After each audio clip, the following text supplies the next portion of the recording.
Well, hi there. I'm Dr. Sandro D'Amico. I'm a naturopathic doctor, and I live and practice in Auburn. And before we jump into today's topic, I'd like to just see how you guys are doing. I think most of you have been here for 2 days. It's late in the afternoon. Everybody kind of starting to slump a little bit. Okay. Do I need to tap dance to kind of liven things up?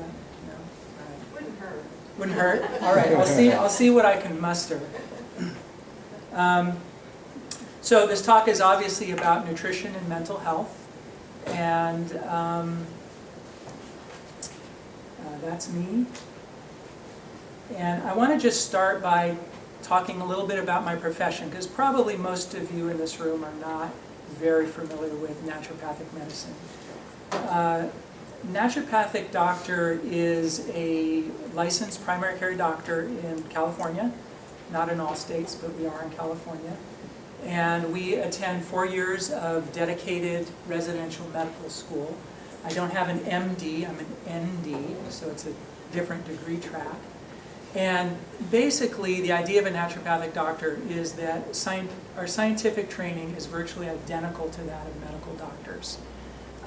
Our therapeutic training is very different. We are trained in the use of pharmaceutical medications. We're trained in minor surgical procedures and other kind of general practice medical techniques. But for the most part, our therapies are really based on the idea that the human body is a self-correcting organism. We are designed to be healthy. Our bodies have myriad mechanisms to restore health when health is disrupted, and our bodies are always trying to return to health when that health is disrupted. And so therapeutically, as a naturopathic doctor, my job is to try to understand if somebody's not well, why they're not well, and what kind of support their body needs to return to normal function. And as a result of that, a lot of the therapies I use are things like dietary interventions, nutrition, herbal medicines, and things of that nature. In my practice, even though I'm licensed as a primary care doctor, I do see a lot of mental health conditions. I work with a lot of kids. I work with a lot of adults. It's one of the things I really love to do, and it's very satisfying because working with mental health using the kind of tools I'm trained in actually works really well. And it's very fun as a doctor when what you do actually gets people better. So let's jump into our topic. So let's start with a definition. The CDC defines mental disorders in children as serious deviations from expected cognitive, social, and emotional development. So that's their definition.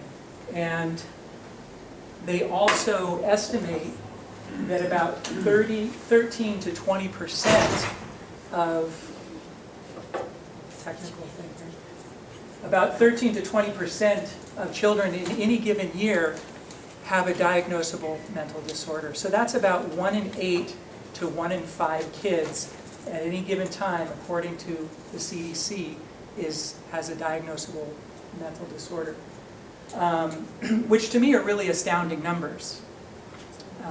I don't know what we might expect would be normal, but to me this is not normal. If you look towards the bottom of that quote, it says that surveillance during 1994 to 2011 has shown the prevalence of these conditions to be increasing. So not only are these levels high, they're going up.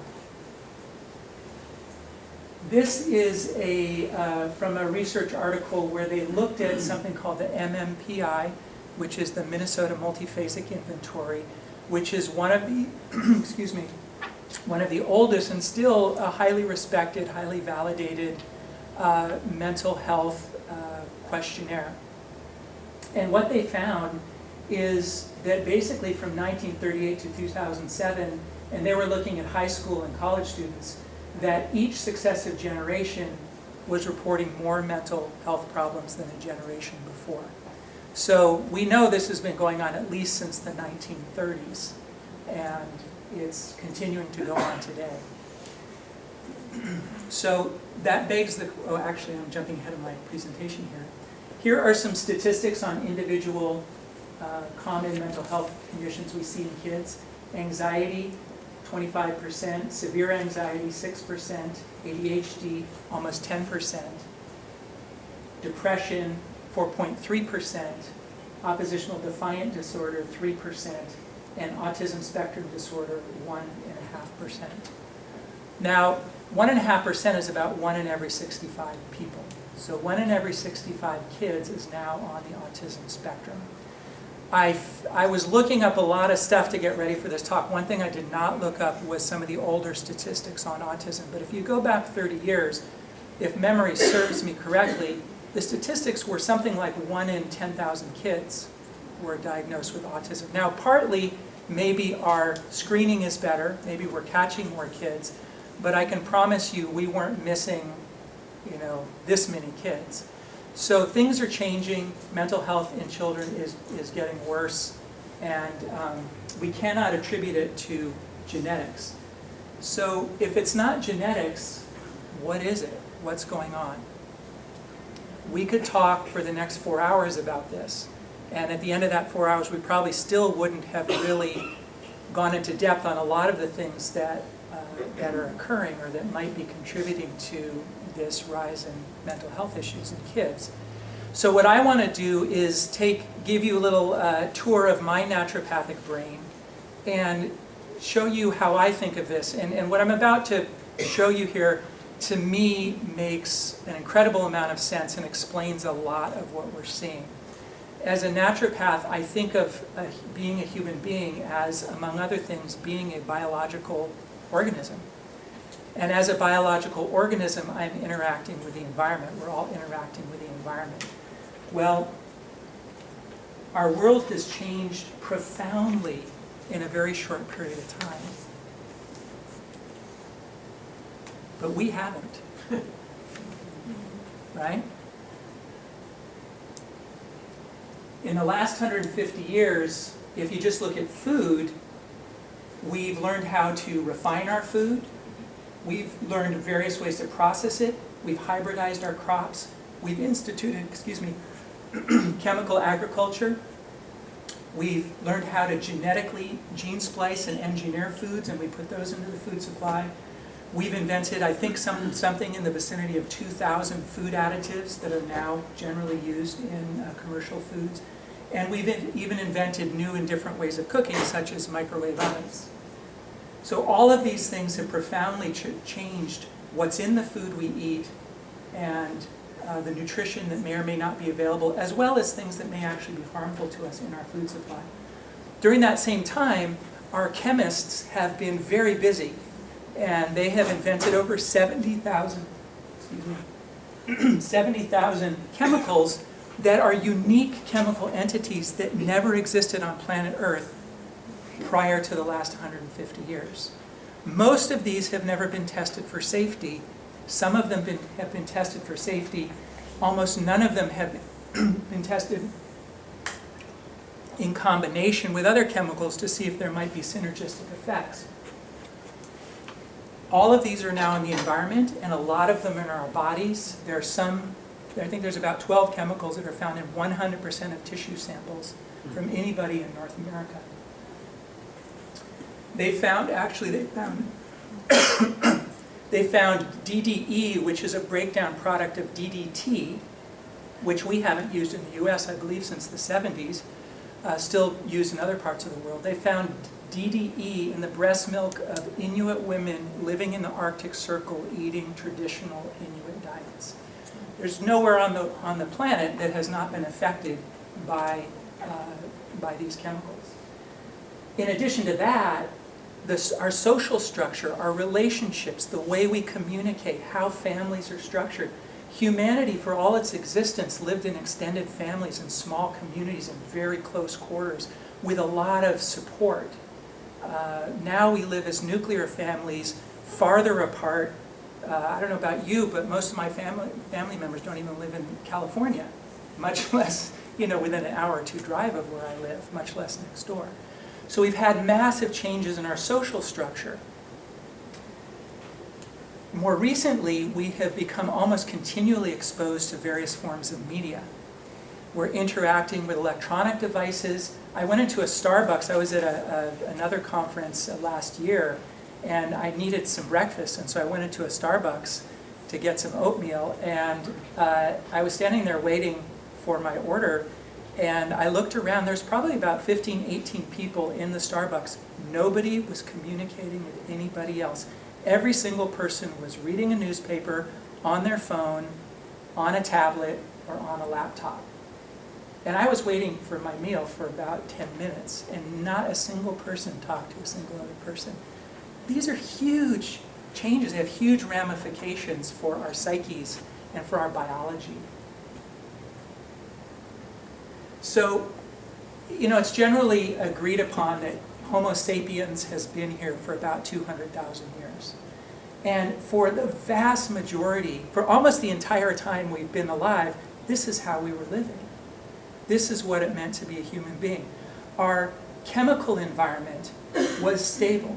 In other words, every generation was coming into contact with the same kinds of natural chemicals in the environment that their ancestors had. Our social structures were stable. Even though we were migrating by foot and taking hundreds, if not thousands of years to move any great distances. In the last, we could have a long conversation about how that has changed and when that really started to change. Obviously, agriculture was discovered or invented about 10,000 years ago. But really, there was a very slow process in which we began to move from a hunter-gatherer society to an agricultural society. And even the agricultural society, there was maybe some differences in the foods we were eating, but they were all natural, unrefined foods.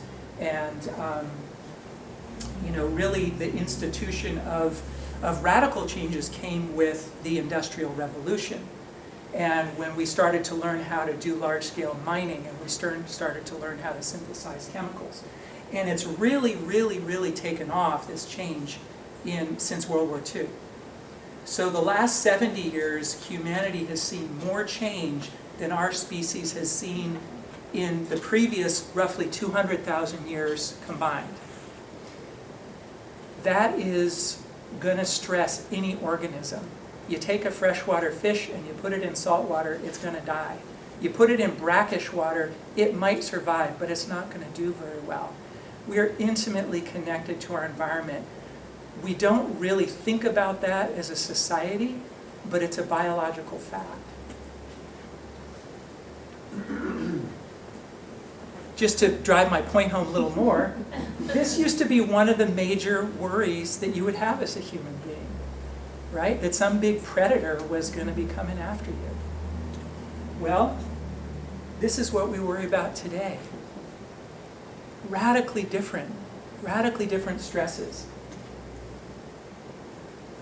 This is what our biology is designed for.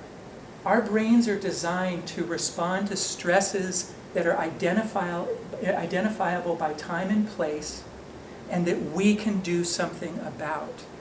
Our brain needs to know that it can take action to take care of itself, to survive. And when we're in a situation where we don't know what we can do to solve a problem, that is the most destructive kind of stress. And there's a lot of research on that. You've heard people talk about positive stress and negative stress. This is what they're talking about largely. So how does all of this radical change affect that 3 pounds of what looks like bubble gum to me that's sitting in our skulls? Before we get into that, I'm just going to give you a really small, short little science lesson. Do we have any science teachers in here today? Okay, so you can correct me if I blow it. I think it's really good to understand how nutrition impacts mental health. It's important to understand just a little bit about neurology and how the brain works. So without going into a lot of detail, basically our brains are functioning on both electrical and chemical impulses. Electrical impulses are what happens when a neuron is triggered to fire, and it will send a message from the body of the neuron down a long projection called an axon, whose job is to connect to another neuron and continue a chain of communication through the brain. These neurons are often bundled together in groups that form functional units within the brain. At the chemical level, this is where two neurons meet. And neurons do not actually contact each other to send their messages. There's a small gap between neurons, and the message at that point is converted to a chemical signal, which is something called a neurotransmitter, which is secreted from, you look at the neuron coming down, that's the one that's secreting or sending the message. The neurotransmitter has to float across a small space, bind to receptors on the downstream neuron, and if enough of that neurotransmitter is present and it triggers enough of those receptors, it will fire an electrical signal in the downstream neuron. Okay? So that's really a basic idea of how the brain works. And this issue of the chemical signaling with the brain ends up being the really important aspect of neurochemistry that affects mental health. Not only is it the important aspect that affects mental health, it ends up being what we can impact therapeutically. Every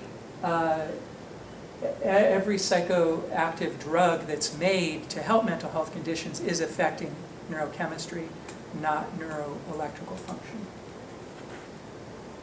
So what knocks us out of balance? What takes our neurology and pushes it in a direction of imbalance or less than optimal function? Well, there's a lot of things.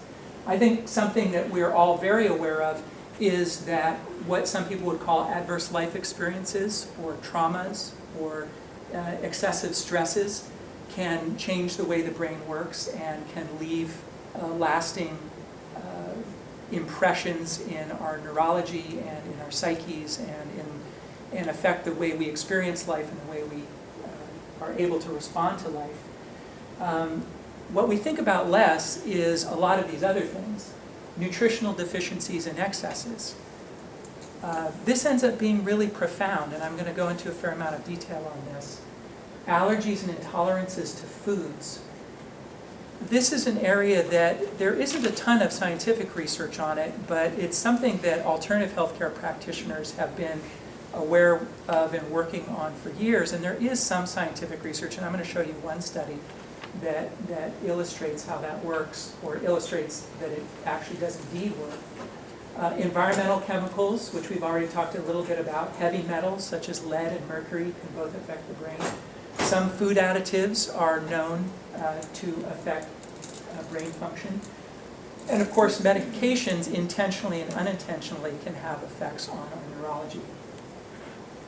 And then hormonal imbalances and physical health conditions. I know when I'm sick, I tend to be really grumpy. And I can tell you why that is. I'm not going to go into it, but our immune system also affects our neurology. Finally, genetic variation. So what I want to do now is just give you a few examples from the scientific literature. When I was asked to speak here, I really have never spoken to an educational conference before, and I know you guys are teachers, or a lot of you are, and I didn't really know quite the audience that I would be speaking to and what I might need to connect with you. So what I decided to do is show you research, because this is just really where I get my information from, and this is what I use when I am working with patients. So this is a study that was looking at dietary zinc and its association with depression. So there's probably about 15 minerals that we know are essential for life. Zinc is one of them. What these researchers found is that people with the highest level of dietary intake of zinc had 30 to 50% lower incidence of depression than people with the lowest dietary intake of zinc. This is why I do what I do. This stuff just blows my mind. We're looking at one mineral here. And what these researchers found is that one mineral could have a dramatic effect on rates of depression without thinking about all the other nutrients that are important for brain function. This is a study that looks at omega-3 fatty acid deficiencies and aggression. Is everybody here familiar with the concept of what an omega-3 fatty acid is, or omega-3 fats? So these are essential fats. Our body cannot make them. We need them for function. There's very high levels of them in the brain. They do a lot of things in the brain. They're really critical for our mental health. So basically this study looked at early developmental deficiencies, and DHA and EPA, if you're not aware, are the main biologically active forms of the omega-3 fatty acids. And what they found is if people had too little of these omega-3s early in life, their serotonin levels were lower. And serotonin is a major neurotransmitter that's involved in a whole bunch of things. I'm going to get into serotonin a little bit later. But just having a deficiency of these essential fatty acids caused lower levels of serotonin. What that resulted in was higher levels of aggression and hostility. So, I don't know how that sounds to you. I've been working with this information for a long time, but I know when I was growing up and even becoming adult before I went to naturopathic medical school, I thought psychological issues were all about experience. It never occurred to me that what somebody was eating would affect their behavior. But it ends up that it affects our behavior profoundly. Okay, what do I have here? Oh yes, so here we are with food allergies. I love the Brits. I love the English because they do great research. A lot of research that's not done in the US for a variety of reasons is done in Europe. And every time I interact with the British researchers, you just get these great studies, and this is one of them. Because in the US, basically the idea that foods could cause behavioral disorders, it's pretty much not acknowledged. But in Britain, they've researched it, they've accepted it, and they're moving on with it. So this was a study of 78 children who were referred to a clinic because of hyperactive behavior. And basically all they did is they removed about 6 common food allergens, which included wheat, dairy, corn, eggs, and soy. And what they found is 59 out of those 78 children got better from that food elimination alone. I think this is a really huge unacknowledged contributor to mental health issues in kids. I think it contributes to inattention. I think it contributes to hyperactivity. I think it contributes to aggressive behavior. I think it contributes to, I don't know if you guys know what Tourette syndrome is, you probably all do, but I've had cases in my clinic of a patient just taken off an allergic food and their tics resolved. So I think there's really a huge impact on health here. Again, largely, as a society, we're not really getting this quite yet. This is an interesting study. I mentioned environmental chemicals. There's a fair number of studies that look at this. This is one that looked at mercury from silver dental fillings. So I hope none of you have silver fillings. If you do, forgive me for this slide because it's going to make you feel bad about having them. But amalgam, what we usually refer to as silver amalgam fillings, are actually about 50% mercury by weight. And it was long believed that that mercury was inert and was not leaching out of the fillings. We now know that that's not the case. This study looked at 25 women with dental amalgam fillings and 23 women without dental amalgam fillings. And what they found is the women with fillings had higher scores for depression, expressing anger without provocation, and anxiety than the women without dental fillings. Now, silver fillings are slowly being kind of phased out of dental practice, so probably a lot of your younger students wouldn't have silver fillings. They would have composite fillings. But dental amalgams are only one source of exposure to mercury. And I have found, I originally practiced in Arizona, and we do a lot of testing for heavy metals. And I saw very few tests when I was in Arizona that did not have high levels of mercury. When my wife and I moved to California, we continue to do heavy metal testing with our patients, and what we find in California is virtually everybody has high levels of lead. And lead is also a neurotoxic metal. Is everybody depressed yet? You're laughing, but I know you are. I need something to eat. hopefully this will all be a little bit lighter by the end of the presentation.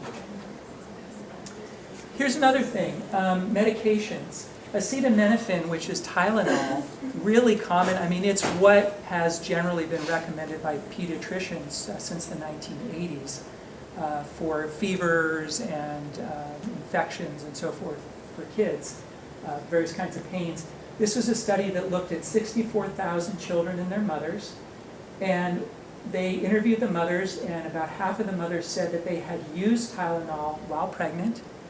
And then they looked at the kids, and what they found is that maternal use of Tylenol during pregnancy was associated with higher risk for hyperkinetic disorders, which this is an English study. We don't have that diagnosis in the US, but it's basically the hyperactivity part of the ADHD diagnosis. So that kids whose moms had used Tylenol while pregnant were at higher risk for hyperkinetic disorders, ADHD-like behaviors in children. Okay? We don't know all the reasons, the mechanisms for this, but there's been a number of large studies like this, and it's pretty well confirmed. In fact, this comes from the Journal of the American Medical Association, so it's a pretty conservative medical journal. And finally, I just want to touch on psychological stress. It's not really the topic of today's talk, but I find this really fascinating because this was a study that looked at adverse life events and methylation of the serotonin transporter gene. So, our science teacher probably knows what that's referring to. But for the rest of you, basically a very simple way of looking at this is demonstrating that adverse life experiences actually change the regulation of genes which affect levels of available neurotransmitters at synapses. Did you all follow that? Would you say that again? I will say it again. This is a tough one. Life experiences change genetic expression. That's the big message. But specifically in this study, life experiences change the genetic expression of molecules or proteins that are involved in regulating the amount of neurotransmitters available at those spaces between the neurons. And remember I said if you don't have enough of those neurotransmitters, you're not going to fire a message in the next neuron down the line. So what do nutrients have to do with this? Yes? I can explain the concept very simply. One sentence. Yeah. 2 sentences. Yeah. It used to be we thought that in your DNA you just had genes. For example, serotonin. You also have genes that turn genes on and off in your DNA. And we've only realized this in the last couple of decades. So besides the genes that tell your body to make something, you have other genes that turn those genes on and off. And that's what's being affected. Yeah, and what we found is that the regulation of genes is relatively fluid. Not in all cases, but in a lot of cases it's relatively fluid. And it is affected by things like life experience, nutrition, and toxic exposures. So what else do I have to say from this slide? Okay, I kind of got distracted from the whole purpose of this slide. So at this point, there are 42 nutrients that are generally recognized as being essential for life. The term essential nutrient means that if you don't have it, you're going to die. Sorry, I keep depressing you guys, but that's really what that means. These are molecules that are necessary for the function of our body. We cannot make them internally. We have got to get them from our diet. Now, what's really fascinating to me is we take 42 nutrients, and from those 42 nutrients, we make at least 50,000 individual molecular compounds that are necessary for health, for the communication within the body, for the structure of our body, for basically everything that we need to sustain life. That's a neat trick, to take 42 nutrients and make it into over 50,000. The reality is it's probably over 100,000. I put 50,000 in there because that's the most conservative number that I found. A prolonged deficiency of any one of those 42 nutrients is going to have widespread effects in our health. And this is where I want you guys to memorize this, and there will be a test later. So these are the 42 nutrients. I'm not going to go through all of them, but basically we have your amino acids, which are your building blocks of protein. We have the omega fatty acids, the omega-3s and omega-6s, which are critical nutrients that our bodies cannot make. We have all of the vitamins, and we have 15 of all the known minerals that at this point have been determined to be essential.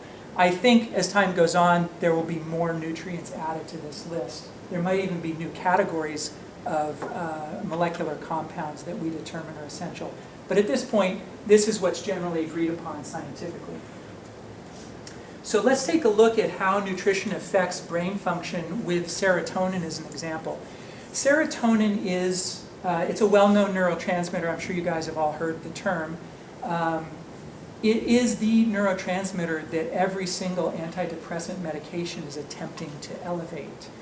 Some of them are also attempting to elevate other neurotransmitters, but every single one of them, well, there's a few exceptions now that I think about it, but virtually all of them are attempting to elevate serotonin.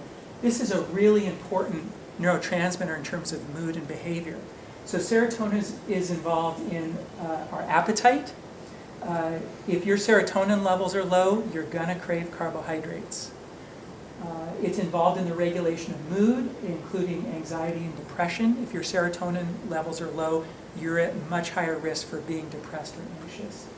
It's involved in the modulation of obsessive-compulsive behaviors, and it's involved in the control of aggressive impulses. I wrote a paper for a naturopathic publication a few months ago that was all about aggression in children. And there's really some amazing and fascinating research on the role of serotonin and how serotonin regulates aggressive behavior. I'm not going to get way into it, but I'll share this just because I find this really fascinating.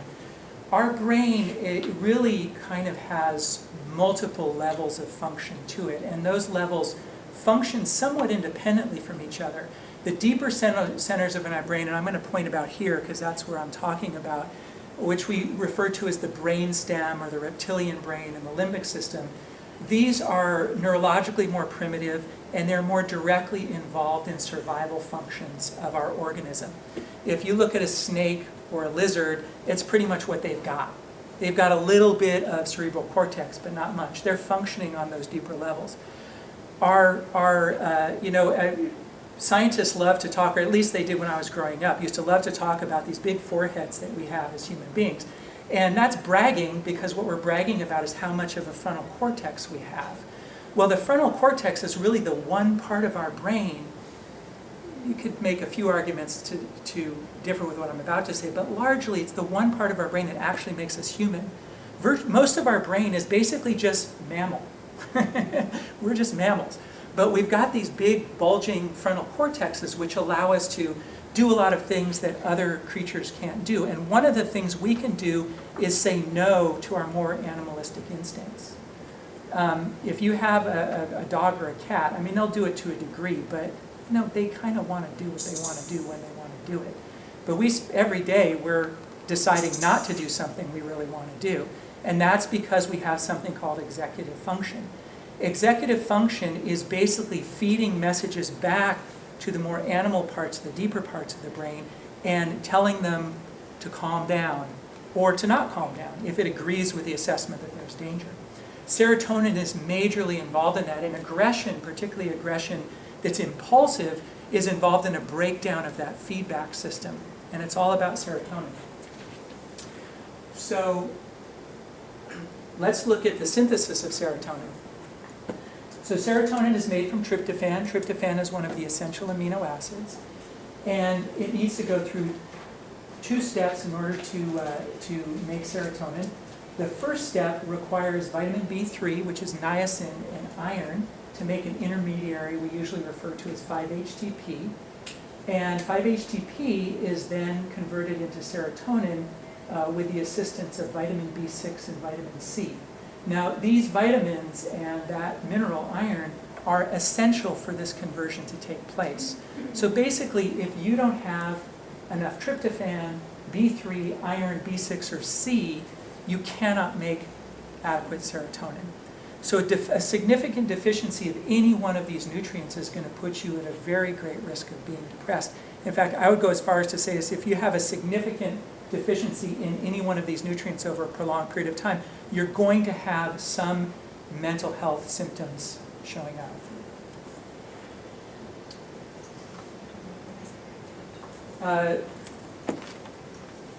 This is a cell membrane. This is an image of a cell membrane.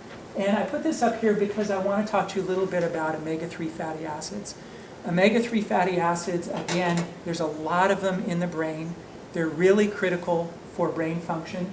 And basically, if you look at all those little orange balls, those are the heads of the fatty component of the cell membrane. And the body is incredibly precise and intricate about which fats it chooses and the ratio of fats it's going to put into cell membranes. Because those cell membranes have to have very specific degrees of fluidity to them for a lot of reasons. But one of the main reasons is those blue kind of blobby things you're seeing are proteins, and proteins are doing things like they can be receptors for neurotransmitters, they can be receptors for hormones, they're allowing nutrients to pass into and out of cells, they're allowing waste products to pass out of cells, they're involved in cell-to-cell communication and a whole host of other things. So if your cell membrane isn't functioning correctly, it's going to derange the function of all of those proteins and everything that they do. Deficiencies of omega-3 fatty acids have been associated with depression, anxiety, bipolar disorder, attention deficit disorder, and violent behavior. Now, omega-3 fatty acids are one of the nutrients that really has been a casualty of the Industrial Revolution and the Green Revolution and all of the changes that have gone on into the way we raise and grow our food. It used to be we had ample source of omega-3 fatty acids, mostly through animal products we were eating, but because of the way we farm now, it's really hard to get enough of these things without supplementing. And particularly with kids who they just want cheese and wheat. Most kids just want to eat cheese, wheat, and sugar. Most of our kids are deficient in these fatty acids. I'm not going to spend a lot of time here, but this is just, there's been a lot of research on omega-3 fatty acids and brain health. These are just a few studies I pulled to just show you some of that. Again, attention deficit hyperactivity disorder, depression, anxiety, and at the bottom there's a whole list: ADHD, bipolar disorder, schizophrenia, and impulsive behavior. All of these things are associated with deficiencies in omega-3 fatty acids. Is that on your handout? Is that list of books on your handout? No. However, I gave this talk this morning, and I believe these slides are going to be posted, and Roxana, maybe you know where. Yeah, we're going to put all of the slides will be posted on the ccis.org website, probably at the very beginning of next week. Yeah, so if anybody's... All the presentations will be up. Yeah, and I don't know if you're noticing, but I actually put the references in case any of you are science geeks like I am and like to go look this stuff up. I spoke before about food allergies and their effect on hyperactivity and other aspects of mental health. This is a whole other way in which the foods we eat can impact brain function. There's a group of molecules called exorphins, and what exorphins are, you've heard the term endorphin. Endorphin means endogenous morphine. It's a morphine molecules our bodies make. Exorphins are morphines that come from the outside. And as it turns out, there are proteins in dairy and, as we'll flip to the next slide, wheat, that if they're not completely digested, they will form compounds that have an opiate-like effect that can be absorbed into the bloodstream, make their way into the brain, and impact mood and behavior.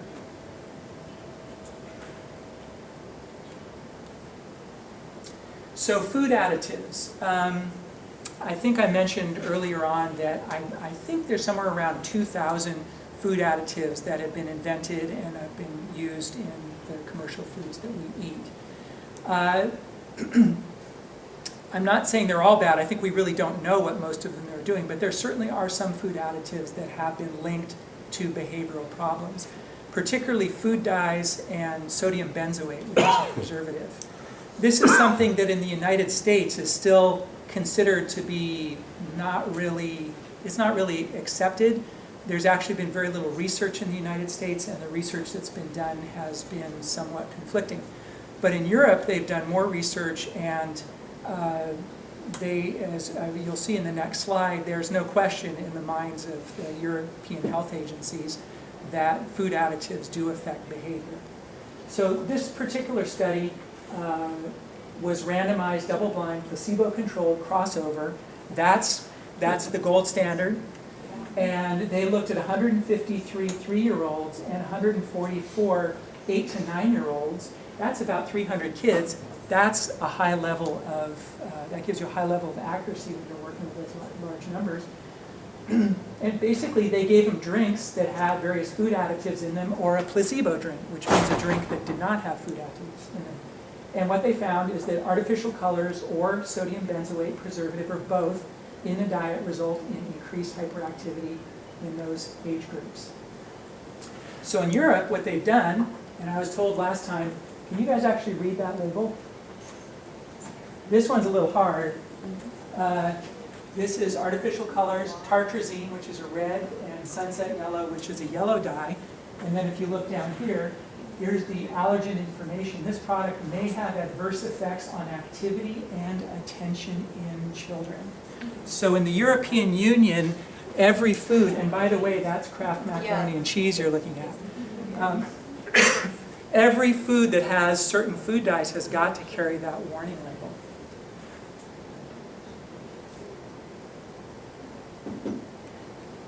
I'm going to just quickly talk about this. Part of the controversy in the US is that not every kid reacts to food dyes. So what's going on? This is a really fascinating study that basically found that kids that have genetic variations that basically give them less of an ability to degrade histamine. You've all heard of histamine. Histamine is what gives us watery eyes and runny noses when we have allergies. But histamine is also a neurotransmitter in the brain. And what they found is that kids that have a hard time breaking down histamine are the kids who do react to food dyes. So food dyes don't necessarily affect everybody, but for some children, they have a major impact on neurological function. So lastly, I want to talk about blood sugar. We're all familiar with the idea of hypoglycemia. I'm sure some of you in this room have hypoglycemia. These are 3 studies that looked at various impacts of hypoglycemia on neurological function. The top one is that acute hypoglycemia impairs executive cognitive function. Remember, I was talking about those frontal lobes. Cognitive or executive function is what allows us to make well-reasoned decisions. And one thing I can tell you is when your blood sugar is low, the circulation to your frontal lobes actually decreases. You get less blood flow to your frontal lobes because the body, in its wisdom, thinks that your brainstem and limbic system are more important. The survival centers of the brain are more important. We don't need this fancy human stuff. When the chips are down, we need to survive. And so low blood sugar triggers an alarm. The brain needs sugar to function. It cannot use any other type of fuel, unlike other parts of the body which can. And when the blood sugar is getting low, the brain is going to say, well, we're going to use our resources elsewhere. Recurrent hypoglycemia increases anxiety, and forget the rest, that's sciencey stuff. So hypoglycemia increases anxiety. Again, when the brain is reading that it's getting less sugar, it's going to trigger an alarm response. I'm looking around the room, I'm wondering how many of you are maybe hypoglycemic right now. I know it's late in the day and I saw some of you had some pastries and stuff, so bear with me, we're about 15 minutes out. And then lastly, poor impulse control. Again, decreased circulation to the frontal lobes. So what I want to do next is, I don't know how much this information is brand new to you, if this is something that maybe you've been exposed to before, you've been thinking about. I promise you that a certain percentage of your students are having mental health challenges because of nutritional reasons. And you guys are not doctors. This is not a medical conference. I'm not going to try to show you how to diagnose and treat, but I want to kind of give you a little window into seeing when this is happening, because I promise you, if you pay attention to what I'm about to show you, you're going to see it in your students. There's no way that you won't. So have you ever seen this in your classroom? Kids with chronic, just edematous swelling under the eyes. Now, you know, everybody's going to get that if they've got allergies and there's a lot of pollen around. But I'm sure you have kids, I'm seeing some heads nodding, I'm sure you have kids in your classroom that look like this all year long. This is associated with some type of allergy. It doesn't necessarily mean a food allergy, and it doesn't necessarily mean that there's a behavioral impact from that allergy. But if you see kids with behavioral issues or mood issues in your classroom, and they've got that sign, there's a pretty good chance that that allergy is not just affecting their body, it's affecting their mind as well. Have you ever seen this in your classroom? This is what in medicine we call the allergic shiner, because it looks like somebody popped you in the eye.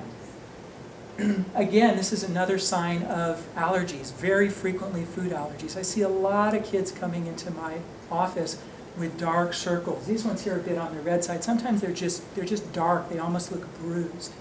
So a sign of allergy. Again, if you see children with this that have mood or behavior disturbances, there's a significant chance, it's not going to be 100%, but there's a significant chance that however else that allergy is affecting their bodies, it's also affecting their brains. Kids that are skinny, but they've got these great big bellies, look like they swallowed a tapeworm. This has to do with a lot of things. It has to do with maldigestion, it has to do with inability to break the food down, it has to do sometimes with gas. This is associated with not only allergies, but when we can't digest our food completely, remember those exorphins I was talking to you guys about? If you can't digest your food completely, guess what? Those exorphins go into the bloodstream and make their way into the brain and impact mood and behavior. Lastly, you all have kids in your classroom that are always sniffling, wiping their noses, coughing, right? So again, signs of allergies. So these are things that, you know, I mean, I'm seeing a lot of nodding heads. This morning there weren't so many nodding heads. Maybe they were just still tired. But this is going on all around us. And if you start to pay attention, you'll notice, well, you know, Johnny's behavior seems to be worse on the days he has the dark circles. On other days he doesn't have the dark circles. His behavior seems to be better. I mean, I'm not suggesting that you try to diagnose your kids. I just want you, I always feel when I'm working with patients, I always want them to understand what I see happening and why I'm asking them to do what they're doing, because I feel that if it makes sense to the patient, they're more likely to do it and follow through and get better. So I'm doing this with you guys because I think if you see this, it's going to become more real to you. And if it's more real to you, you may be interested in learning a little bit more about it and you know, finding ways to maybe introduce this to some parents or whatever it is you do to help the kids in your life. It's been a long time since I was in school, and I don't really know, I can't even remember how school works. So I don't really know what your limitations or your abilities are in that regard.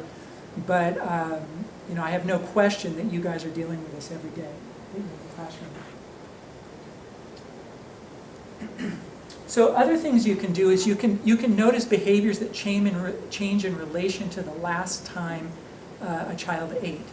So sometimes you'll see kids who will eat something and their behavior will just change like that. They'll get sluggish, they'll get hyperactive, they'll get irritable. That's usually because they're having a chemical reaction to something in the food, such as a food dye.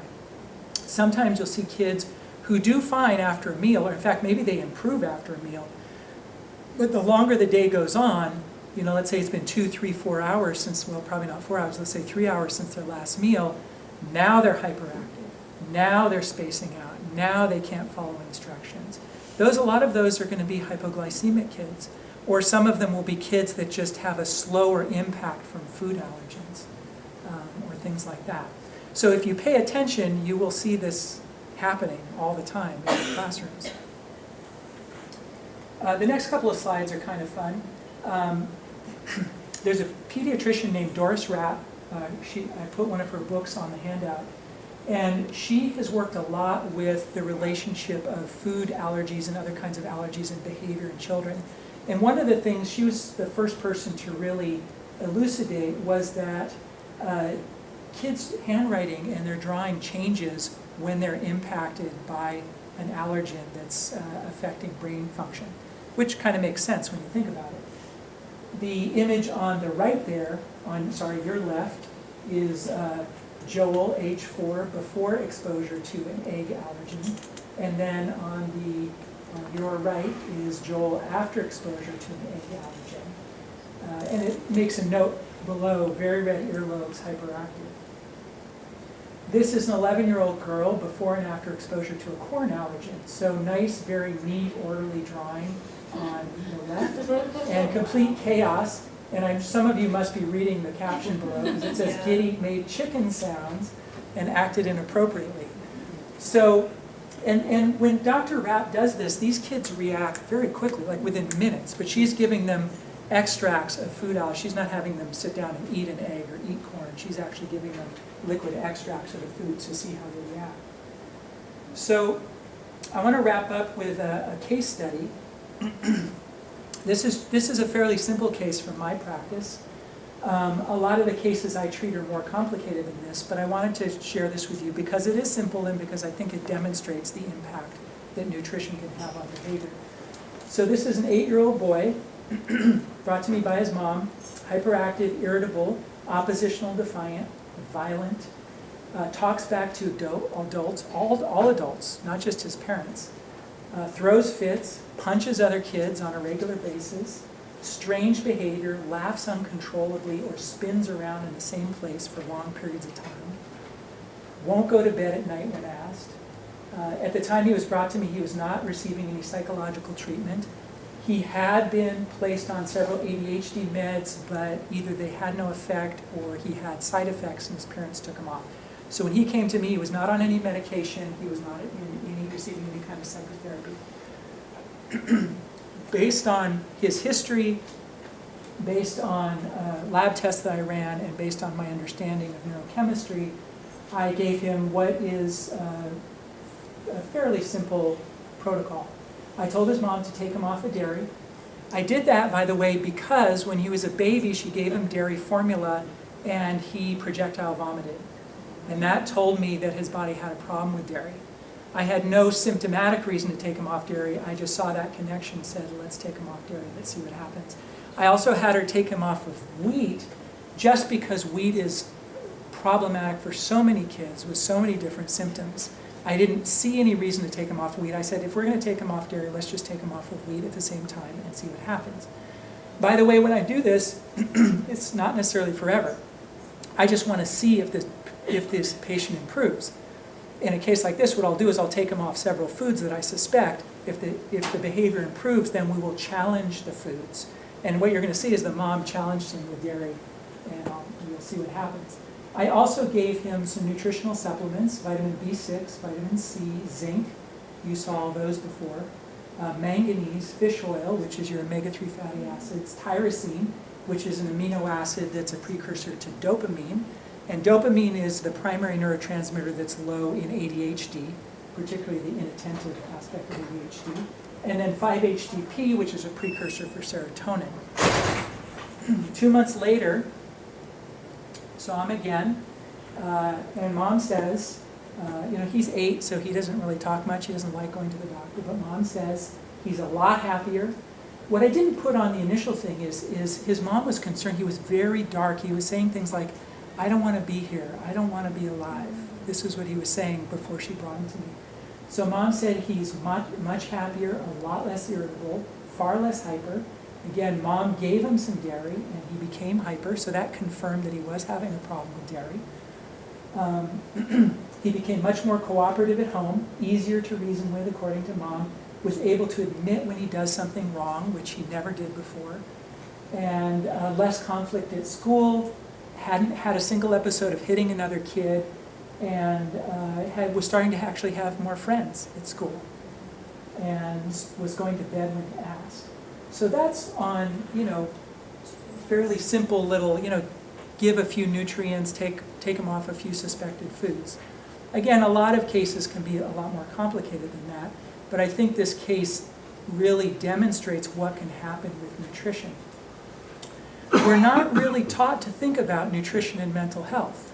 We're taught to think about psychotherapy, we're taught to think about watching Oprah, we're taught to think about, taking a medication, and I'm not knocking any of those things. All of those things can be very important.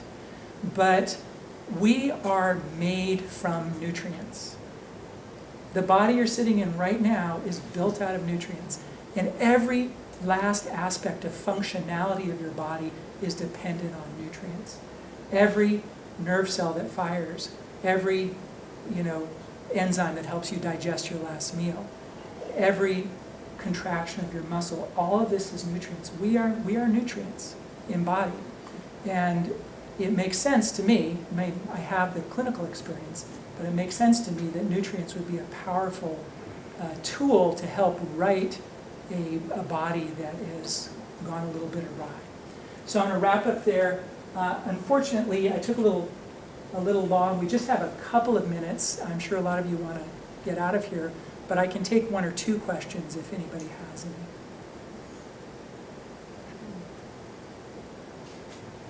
Yeah. When you were talking about the executive function, and we sort of know that that doesn't really come into play or it's fully developed until you're an adult.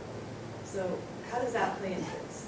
Well, actually, yeah, executive functioning is developing and becoming stronger throughout childhood. And when we're younger, we're certainly acting and reacting more from an emotional level. But, a 6-year-old has a good amount of executive function. I think, to a large extent, what's happening is, as I said, we have these deeper brain regions that are basically involved in survival responses. And for a human being, a survival response can be, that person doesn't like me, right? That's going to create a response, because we're social organisms. A survival response can also be a real threat to life. But anytime the brain feels threatened, it's going to mount some type of survival response. The executive function is what moderates that and keeps that in check. By the time you're 5 or 6 years old, you've got a pretty good amount of executive function. You lose some of it in adolescence, frankly. A 10-year-old is a more reasonable creature than a 14-year-old, right? And then hopefully you get it back sometime in your 20s if you're lucky. But the way our brains are designed is we're always assessing the environment, we're assessing the information that's coming in, and we're trying to make the best choice for ourselves. Whether that's, I'm hungry and there's food over there, or how do I want to interact with these other people? How do I want to interact with my parents? If I scream and yell at them, maybe they're not going to like me so much. These are the brain's making these kind of calculations all the time of how do I act at this moment to get the best outcome for myself in this moment. With executive functioning on board, a 5 or 6-year-old can make some pretty good decisions. They won't make all the right decisions, but they can make some pretty good decisions. If that executive functioning is down-regulated because of some of the factors that I'm talking about here, what's left is the limbic system and the brainstem. Yes? If we, as teachers, foresee some situations that might come up that could suggest that a student might need to look into something like this, working one-on-one with students, where we talk to parents a lot, more than a regular classroom teacher does, Right. having been bold. Right.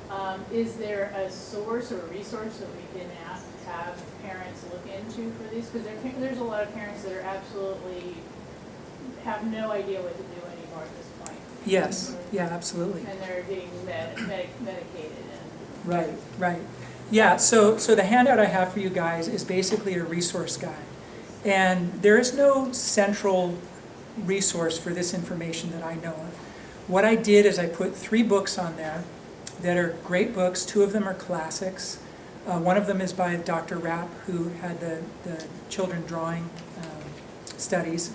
There's one by Dr. Benjamin Feingold, who was the first doctor who back in, I think even as far back as the 60s, was starting to talk about the impact of food additives on behavior. So his book is on there. And then there's a book called Nutrient Power, which is not a great title, but it was written by a PhD researcher who's been working with nutrition and mental health issues for about the last 30 years and happens to be somebody that I've studied with. And that book is the most technical of the three. These are all meant for the general public. That book is the most technical of the three, but it also goes over the widest range of health conditions and talks about how nutrition can impact them. So, you know, coming into this, I really was thinking the obvious question is, what can we do about it? And I don't know the answer in a clear way right now.